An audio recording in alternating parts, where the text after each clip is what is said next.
Hi everyone. Thank you for coming by. I hope everyone's doing well. I'm here to check in with the divine masculine energies today. I'm going to use quite a lot of astrology because it's the week of the 15th of July is just jam-packed with massive astrological transits. You guys can probably feel the energy. I know I can.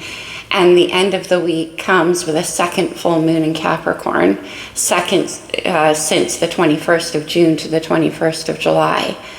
So that's part of the astrology I want to talk to you about. First, let me say that we all know that every living thing on earth contains both masculine and feminine energy. So however this reading applies for you, an easy way I go about applying it is that the feminine energy is more about the unseen, the emotions, the intuition, the nurture, the dreaming, the visions, that sort of deal. And the divine masculine is a lot more about the practical, the 3D, the things we can actually control, the touch, feel, see, practical, right? Anyway, in the astrology that's happening, it's so massive that I kind of got a bit overwhelmed. So for this reading, I'm only going to focus on the moon and Mars primarily, Uranus just a little bit. This moon, this second full moon in Capricorn, is incredibly potent. Not just because it is the second one, but because it's at the last degree, 29.5 degrees of Capricorn, which makes it that close to Aquarius. Capricorn is a lot about establishments and traditions and belief systems and like how we appear in the world, our reputation, that sort of thing. And Aquarius is the change maker, the rebel. Now, with the moon perch there at that final degree, Capricorn and Aquarius have been doing this dance for at least a year in such a tight orb.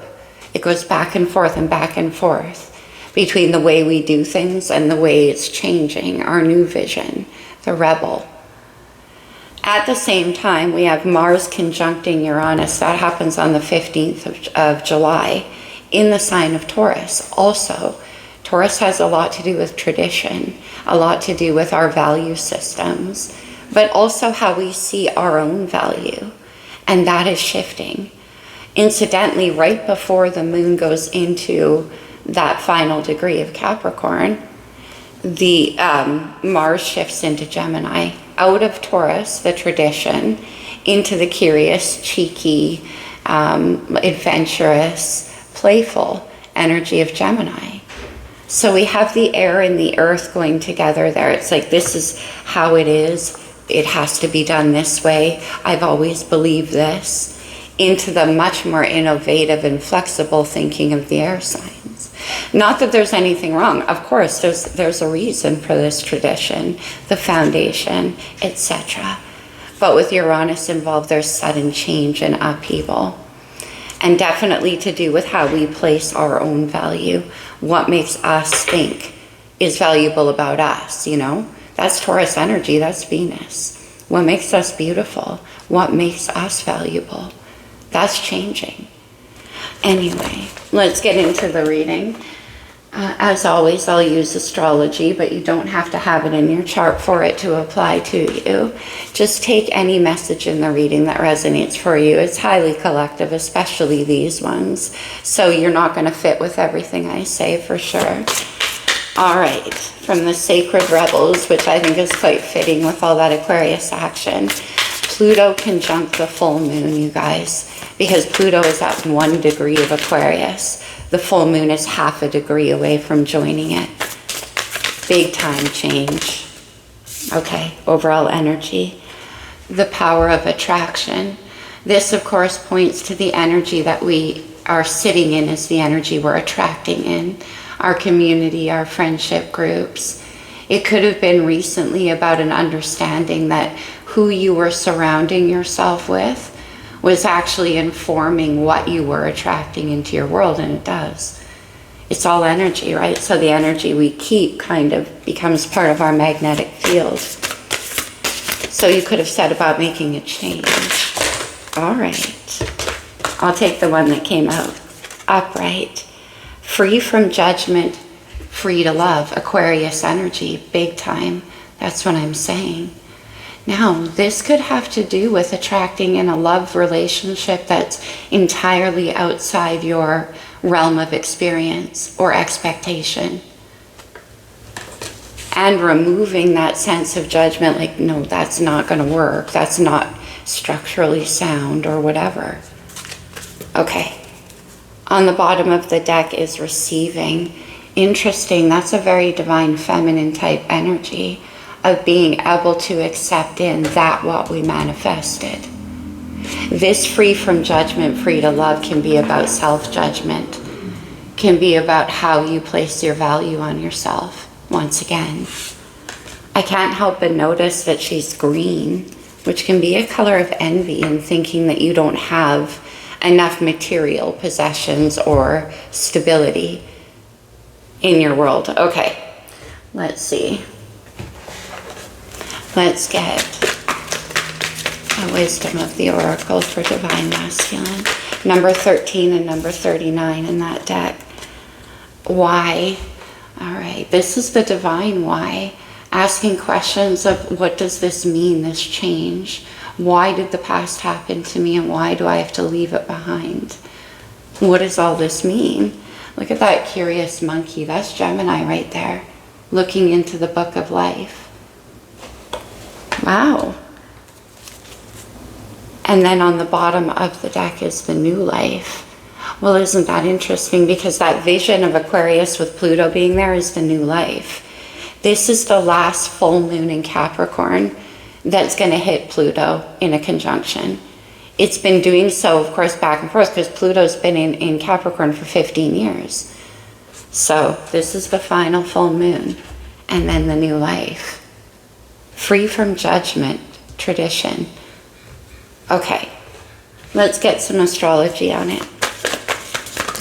Again, this could be energy in your chart and someone around you. Okay. Or just overall influencing the situation. It all came out together. We have the ascendant or the entrance. That's the arrival of the new life. It's the first house. It's where your rising sign lives, and it's Mars energy, Aries, the arrival. The power of attraction. There it is. You might be asking yourself why a certain experience or path or person crossed your path recently. That monkey there, why? Opposition or confrontation. Oppositions in astrology represent the whole of an energy, but they're challenging. It's asking you to embrace a part of yourself that perhaps, like I said, free from judgment. There's something that needs to be confronted in you, so that you can be free to have this new life. And then we have the 8th house, Scorpio's house. That's Pluto. Pluto rules the 8th house. It's about the unseen, the unknown, the psyche, what lies below. And it can be inherited values as well. Death and rebirth in the 8th house. And then we have Cancer energy, which is where the sun is. That second full moon in Capricorn happens on the last day of Cancer season. And this is about following your intuition. Very emotional. Interesting because obviously the sun and full moon, opposition energy. Okay. All right, let's get into the reading. No, I want to use the pulp for the main reading. Let's see check in with the recent past, because this was where what you were attracting came in. It arrived. Could have been the start of this new life. Wow. Oh my gosh. Death and rebirth. Scorpio energy. And here's the first house, the new self. You could have a Scorpio rising, could be dealing with one with this 8th house. And this causes, Pluto is about change. It is about exhuming anything in the shadows that keeps us from moving forward. Same with what's happening with the moon and Pluto right now. It's rebirth time. And what you've been asking and attracting came in the recent past. A lot of change though. You know, death and rebirth is not an easy process, that's for sure. All right, let's see right now with this opposition. Okay. We have the Hermit, Virgo energy. And the Hermit is very much about that awakening that's happening inside, where the light is guiding you. It could be an uncomfortable energy. See, we have opposition and free from judgment. So right now you could be grappling inside with your own self-judgments, Virgo energy, and taking a good look at all of those parts of yourself that you judge, that keep you out of freedom to love and be vulnerable. Whoa, deep. Well, Scorpio energy everywhere. Gemini energy with the Page of Swords, that curious monkey. You're self-investigating. Wow, very powerful, very powerful. It's like you're watching yourself, detail by detail. Okay, let's see what's up ahead. What are your next actions? The Fool, Aries energy, Mars. This is embracing the unknown. This is embracing, we have the first house, which is ruled by Aries, the potential of possibility. Because it's dropping away from those Taurus and Capricorn energies of expectations and safeties and structures. The Fool is free. This is jumping into the mystery. Why? I want to see what this is about. This that's unfolding in you. Wow. Let's see the energy around you. I told you, like my heart is pounding. Look at this, you guys. We have Judgment, Scorpio and Sagittarius energy. We have 1, 2, 3, 4 major arcana out of 5 cards. That's why I'm shaky. Please excuse me. I'm a very empathic reader. I tend to embody the energy that I feel in the cards. But anyway, we have Scorpio and Sag here. Scorpio being what I said, Pluto, down below. What was underneath? It's coming to the surface to be judged so that you can be free taking this leap of faith. It's the past versus the future, the new life. And also there could be a decision needing to be made involving emotions with Cancer energy. Your Cancer is ruled by the moon. So it can also be about embracing the mystery, like I said, of the unknown. Absolutely. Rebirth energy with Judgment. Look at that hand reaching out. And then the Fool is free. What's the challenge? What's the challenge here? This is crazy energy, you guys. The 5 of Cups, Scorpio energy. The 5 of Cups can be about being like sad about things in the past that you have to leave behind. There could be a sense of longing for a simpler time, that's for sure. But also that inner knowing. In the 5 of Cups, she's mourning over the loss of 3 cups, but behind her back is 2 still standing. The possibility. You could be looking through all of your past experiences and using that self-judgment, confronting what went on there before entering into something new, because we have the Fool. But yeah, the 5 of Cups, yeah, before entering into something new. Look at that. Potentiality, possibility, the Ace of Cups. Okay, potential outcome. Capricorn is ruled by Saturn, which is the tough lesson teacher. It's the taskmaster. And with all of this back and forth of Aquarius and Capricorn, it can be about learning the lessons the hard way, right? And with that full moon there at 29 degrees, it's like full moons are about release. And that is too what the 5 of Cups is about. Okay, potential outcome in this situation. Wow, the Queen of Wands, fire energy, Aries, Leo, Sagittarius. Right now, on the 21st when that full moon happens, the next day is the first day the sun shifts into Leo. This is a whole other ball game. Now, this could be who you're moving towards. Could be an external person with that Fool. But this is also about personal confidence and belief in your own magic to create a new world. But we'll see. Also, right now, Venus is already in Leo. So is Mercury. So we're already getting that energy coming into the readings.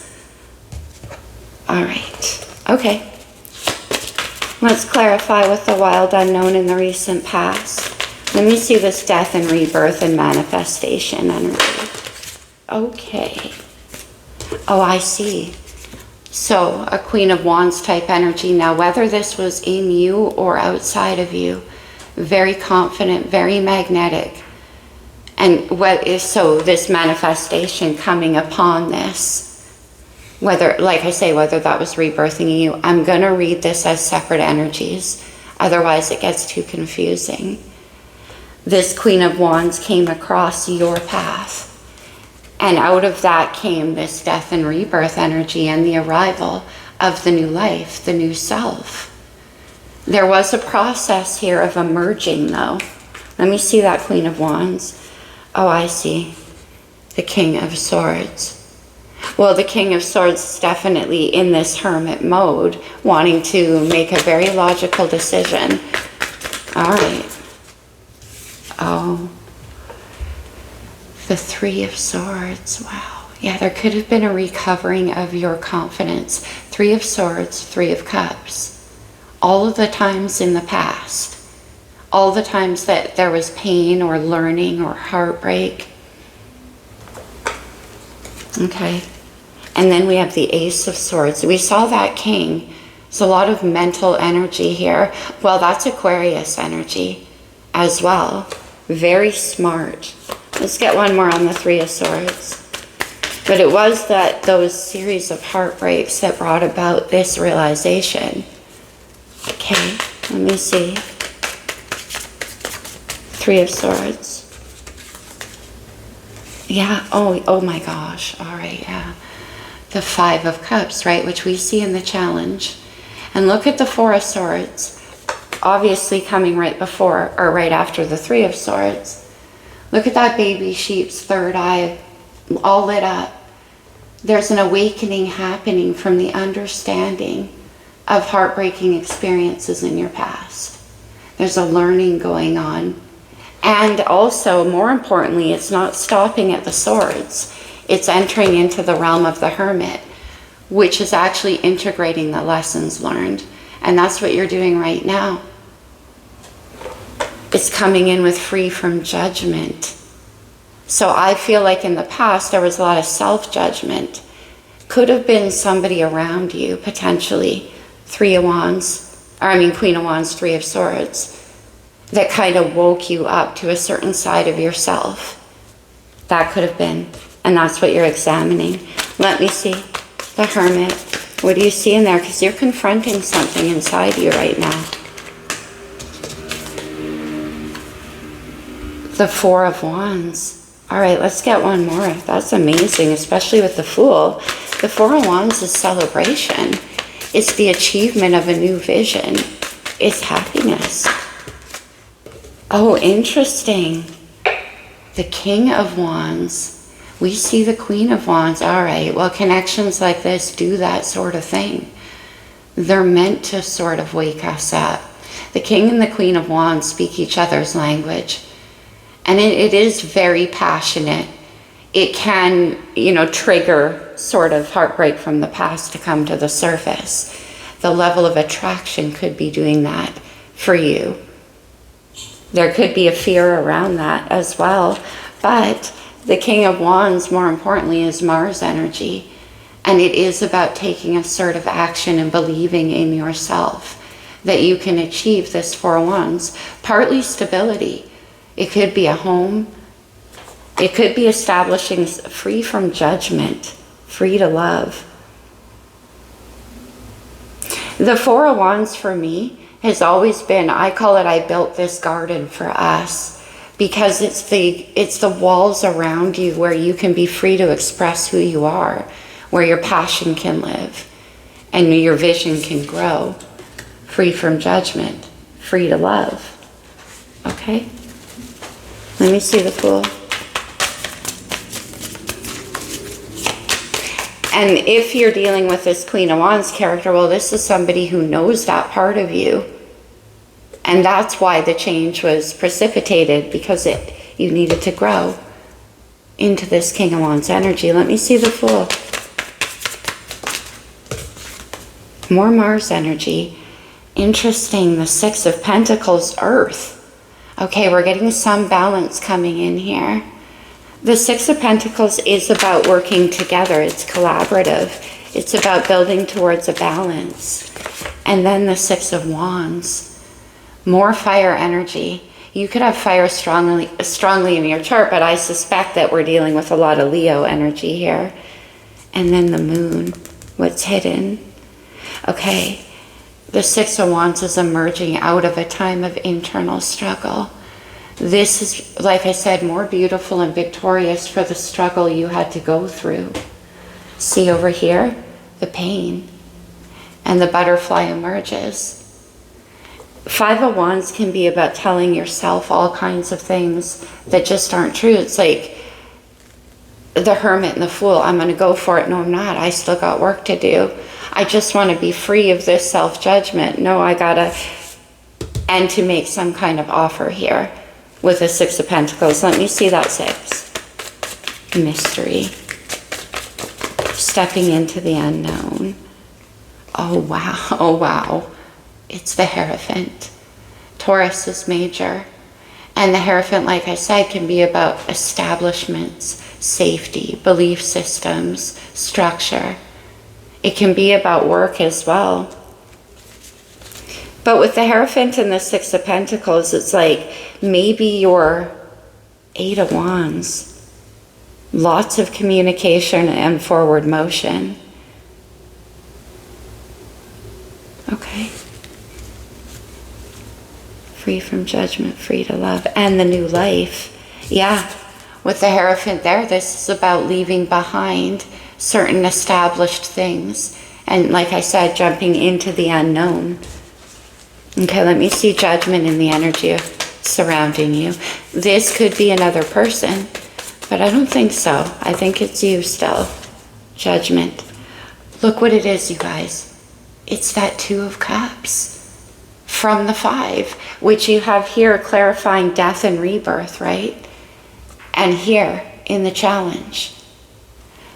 The Two of Cups is Venus and Cancer energy, very romantic, very equal. It is like seeing each other on a true level, partnership, especially in this deck. Okay, Two of Cups.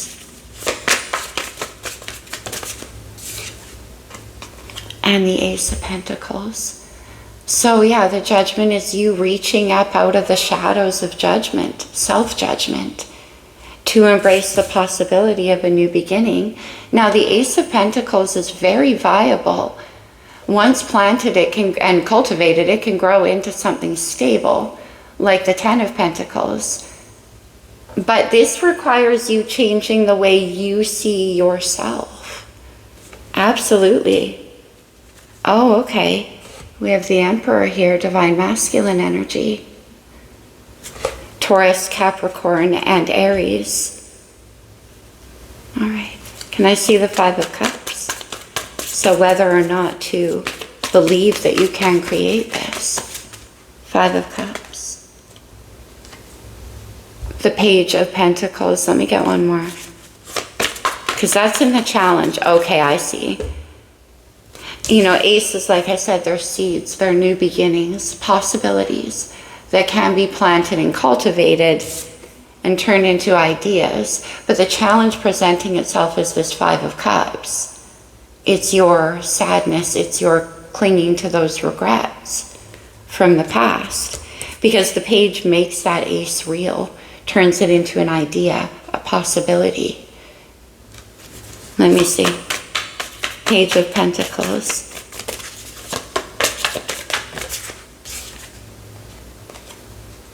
The Sun, Leo energy. That's the new beginning. And that's embracing the possible. Could be a timing card as well.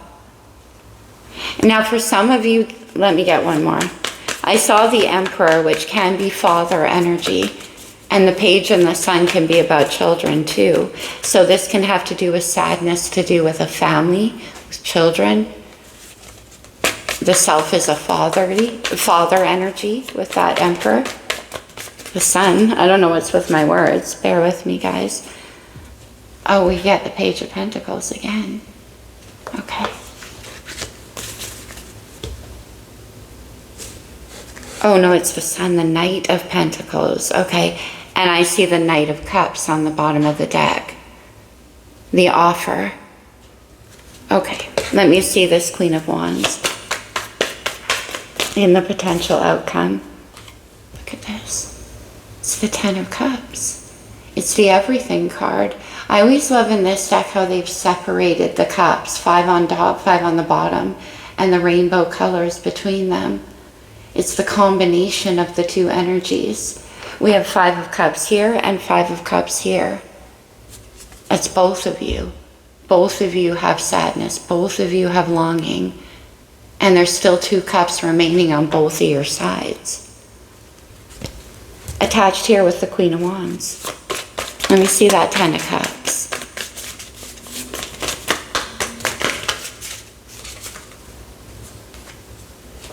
This is so interesting. There's the Page of Swords that was in your heart. So in Hermit mode, you've discovered what makes you feel truly happy. This Queen of Wands energy.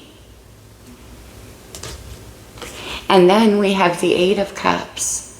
The Eight of Cups is my emotional pilgrimage card. It's about having the courage to walk away from things that didn't reach the Ten of Cups. We have the Ten of Cups right here. Eight of Cups to the Ten of Cups. In Hermit mode, you've discovered, Page of Swords here, what makes you feel happy. And it's that Queen of Wands. 5 of Cups in the past. You're sad about that. Whatever went on there. Okay, it's not necessarily somebody from your past. No, look at that, the Ace of Wands, wow, passion, inspiration, Mars energy, King of Wands energy. But the Eight of Cups is about having the courage to go forward and seek out 2 more cups to get to the 10. That's what you're doing. It's beautiful. After this death and rebirth process. Let me see the Queen of Wands. The Three of Pentacles, that's the collaborative energy I was talking about. Working together to create something, building something together.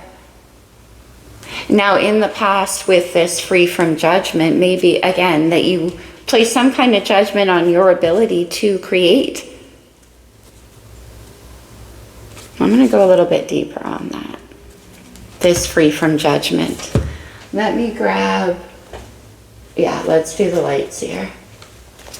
What was the judgment? Can I see that, please? Free from judgment. That's self-judgment for sure. Oh, the Knight of Wands. Okay, the Knight of Wands to the King of Wands. You could be regretting actions in the past in your life where you were like, I was too unstable. I was too, why can't I talk? Give me 1 second. I was too unstable. I followed the passion too freely. I didn't think ahead.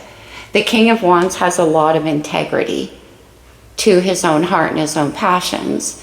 And remember when I said it could be the attraction level between the two of you, it's almost like you're afraid that your past is going to do this situation a disservice.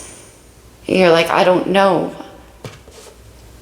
But I see that you're going for that anyway. See Knight of Wands to the King of Wands with the Hermit. It's confronting those past parts of you. Like I said in the opening, wow. And then we have the Six of Cups, beautiful. Scorpio energy again. You certainly could have that in your chart or be dealing with somebody with strong Scorpio. And the Moon is underneath of that. Now this can be about completing the past and starting a whole new cycle. But also I did get the energy of children. For some of you it could involve a family, could involve children. Let me see that Three of Pentacles with the lights here. The wheel, you've changed. This is destiny. And it is also about time marching on. Okay, one more. Moving towards your destiny. That's my let go or be dragged card as well. The Nine of Swords. Air energy.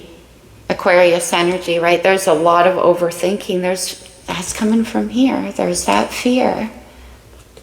And it can be about timing as well. Maybe you're worried that this is taking too long. Let me see the Nine of Swords.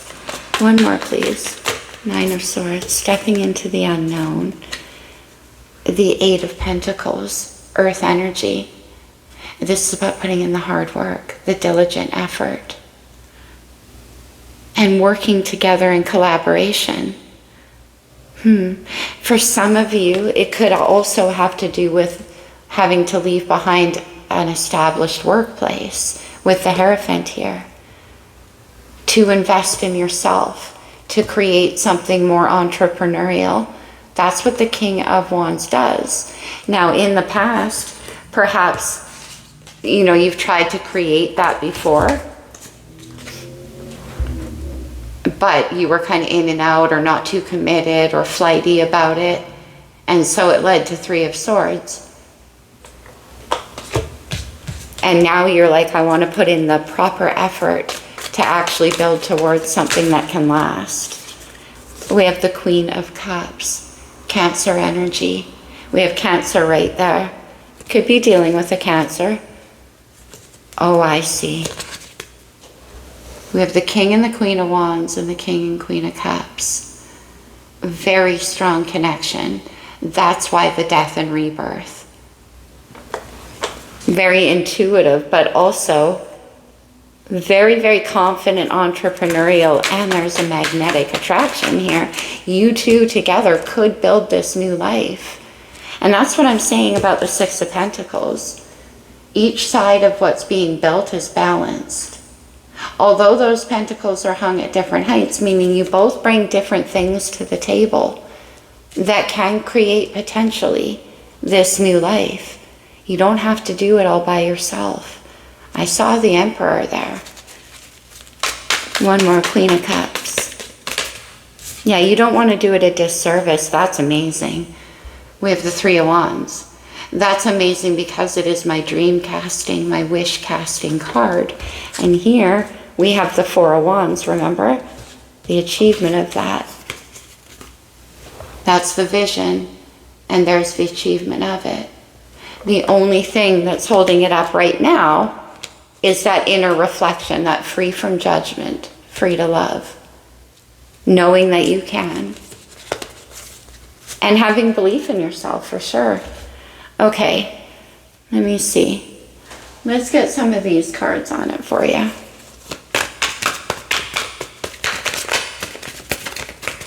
There's a lot of major arcana. I hope it wasn't confusing for you guys, but do remember what I said. Apply what fits for you. What else do we have for the Divine Masculine? Oh, interesting. Okay.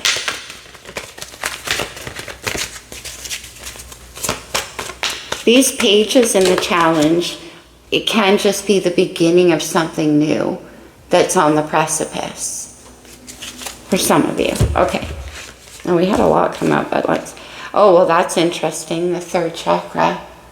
That's the self-confidence. That's the belief in who you are. And that is King of Wands territory. It's also about letting yourself be seen. This Hermit is the opposite energy to the King of Wands in very many ways. All right, and then we had the Sun, more Leo energy, but that's the new life. That's the rebirth.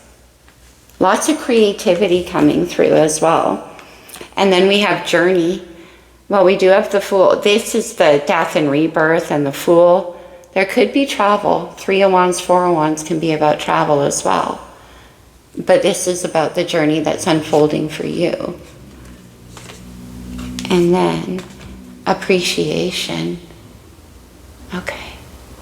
Can be about more appreciating you, building your confidence. But with this Ace of Pentacles, Two of Cups, maybe you want to show your appreciation to somebody who's been a part of this transformation with you. Because the Queen of Wands appears as the source of the heartbreak, but also in the outcome. And then we have the Angel of Strength. More Leo. Wow. Courage. Okay. And we'll do a couple of talisman. And then I think I'm going to get one Moonology to close it off, because we are dealing with strong moon here. Oh, wow. Look at that. Actually, I know what I'm going to do. Passion. Well, no kidding. This reading is absolutely on fire after the Hermit. Leadership. King of Wands. And then success. This is amazing. Whatever it is that you could potentially build here with this Queen of Wands could lead to a lot of success. Very clearly, eternal charisma. Well, that is the energy between the King and Queen of Wands. There's a lot of passion, which leads me to want to use a little bit of romance for those of you where this is about love, external. Playfulness. To recapture romance, allow your inner youthful spirit of fun to shine. Fool, Gemini, Aquarius, the Rebel. And that's all that Leo energy too. It is about fun and joy. Soulmate. Yes, this is your soulmate. Well, yeah. King and Queen of Cups, King and Queen of Wands. And because this was the source of the rebirth, the death and rebirth, that's often what soulmate energies cross our path to do. Make us wake up to our higher capabilities. Let's get one more. Passion. Allow your heart and soul to sing with joy. And we saw receiving, right? Yeah. This is about you being willing to receive, but that requires that sense of confidence. It's stepping away from your past, letting it be the past. And I'm talking about you as well, because I'm getting a real self-judgment going on in this reading. Okay, let's close it off with, we'll do a couple from here. These can come out as advice as well. So like with the whole reading, take what works for you. Transformation occurs through acceptance. Can you believe that? Once you accept the current situation, it will automatically transform. Death and rebirth. Three of Swords, Five of Cups. All that, all that. Okay. Criticizing one another will only lead to further unhappiness. Love and accept each other as you are, and your relationship will magically transform. Queen of Wands, Three of Swords. And the death and rebirth. So for some of you, it's about that. Manifesting miracles. Your dream is soon to become a reality. Trust your heart and continue to follow its guidance. We saw the King of Swords try to sneak out when I was clarifying the heart. That's not about trusting your heart, right? Let's do one more. But then the King of Wands comes up. Okay. Transformation. This is crazy. Your relationship with one another is about to deepen. Love conquers and transforms all things. Indeed it does. And that really is the principle of the Fool, who appears right here. It's worth it. And this makes the fight worth it. All right, my friends, that's what I have for you. I hope it resonated. I definitely hope it helped. You'll be seeing me again. I'm doing a full moon reading for sure. Okay, I love you guys. Take care. Namaste.